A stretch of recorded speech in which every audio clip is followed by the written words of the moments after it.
Bienvenue dans cette nouvelle vidéo de Lexical Info. Le groupe russe Wagner contrôlerait une partie des troupes de RCA. N'oubliez pas de vous abonner juste en bas de cette vidéo à Lexical Info. Le Service européen d'action extérieure a écrit un rapport de 35 pages daté du 15 et du 22 novembre pour la version à laquelle RFI a pu avoir accès. L'action des mercenaires du groupe Wagner, accusés en particulier de graves violations des droits de l'homme, et l'entrisme de la Russie dans les prises de décision à Bangui, remet en question l'action de l'UE en RCA, où ses instructeurs militaires ont pourtant participé à la formation de 4000 soldats. Un rapport explosif de la diplomatie européenne sur la Centrafrique et l'environnement stratégique et politique pour les missions que l'UE vient de faire surface à Bruxelles.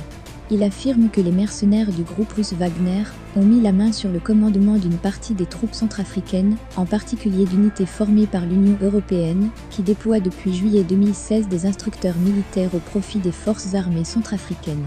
La plupart des unités des forces armées centrafricaines actuellement en déploiement opèrent sous le commandement direct ou la supervision des mercenaires russes du groupe Wagner.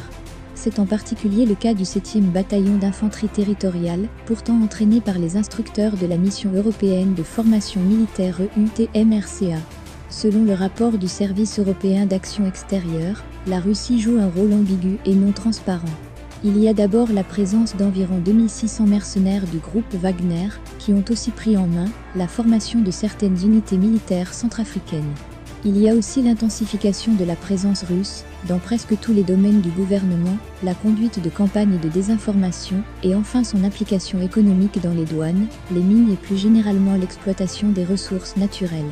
Peut-être ce rapport a-t-il fait l'objet d'une fuite savamment orchestrée pour accompagner les motivations juridiques des sanctions décidées par l'Union à l'encontre du groupe Wagner. Toujours est-il que la conclusion du rapport a été confirmée ce mardi soir par les services de Josep Borrell, le chef de la diplomatie européenne. Si elle ne parvient pas à affaiblir l'influence de la Russie et du groupe Wagner, l'Union pourrait revoir le mandat de ses instructeurs, voire carrément les retirer de Centrafrique. Merci pour votre aimable attention et n'oubliez pas d'activer la cloche de notification pour recevoir les prochaines informations.